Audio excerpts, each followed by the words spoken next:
Lisa, who was lonely, and who had been aware in any case of the magnetic effect of Jackson Cooper's presence for almost 3 years, fused to him immediately in response to the first slight signaling linger of a hand at her waist.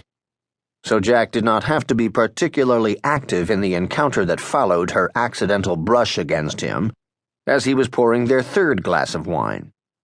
And then a few minutes later, in what the realtor had referred to as the garden room, and nobody had ever referred to specifically since, when Jack eased them both deftly backward onto a daybed covered with blue and white ticking that Marnie had liked to lie on to watch the sunsets. Lisa's 2 immaculately manicured hands met his chest with keen and not inconsiderable gusto.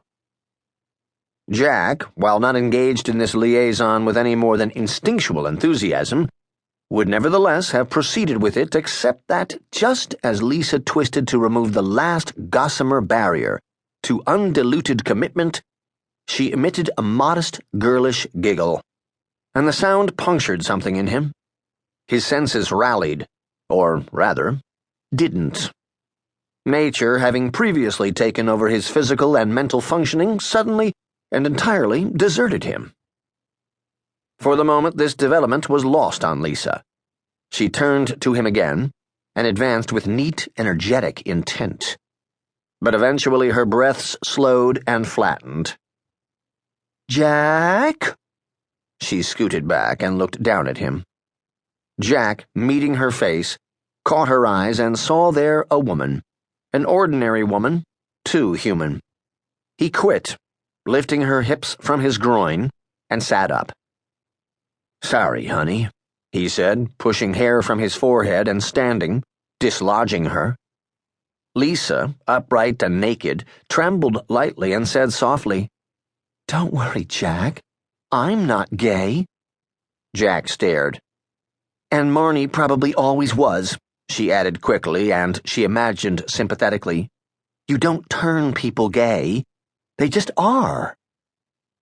Jack, speechless, fastened his trousers and went to retrieve the tennis dress.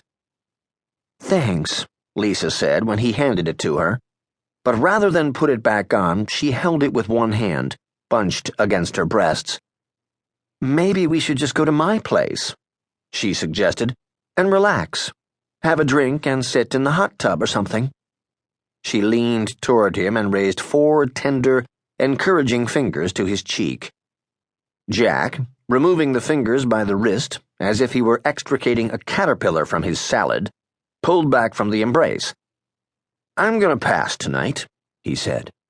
And then he smiled to soften it, relieved to see Lisa at last make a move toward dressing.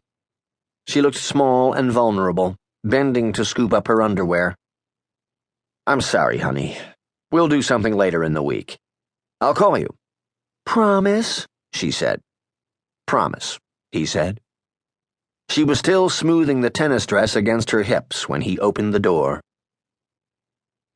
Much later, quite a lot drunker, Jack took a postcard from the top drawer of the big oak desk in his study. On one side there was a picture of the sea, a mass of glorious turquoise. His eye, though, went to a red boat, barely sketched, in the top right-hand corner. It was an appealing picture, a reproduction of an oil by another of his neighbors, Julie Hepplewhite. She had a studio cum gallery setup on Mellon Walk, the sort of place Jack had noticed that the Hamptons, and especially Grove Shore, lately seemed full of, conspicuously picturesque and a bit strained. Although Julie's, the gallery on Mellon, was better than most, Jack thought. At least she could paint. But now, looking at her work, flicking the switch on an angle-poised lamp, no warmer aspect of Julie herself, came to him. She'd been a vanilla conquest, the counter of this evening's aborted fumble, an effortless progression from a late-night meander home after a party, as routine as lacing a shoe. The incident had been all but forgotten by both of them.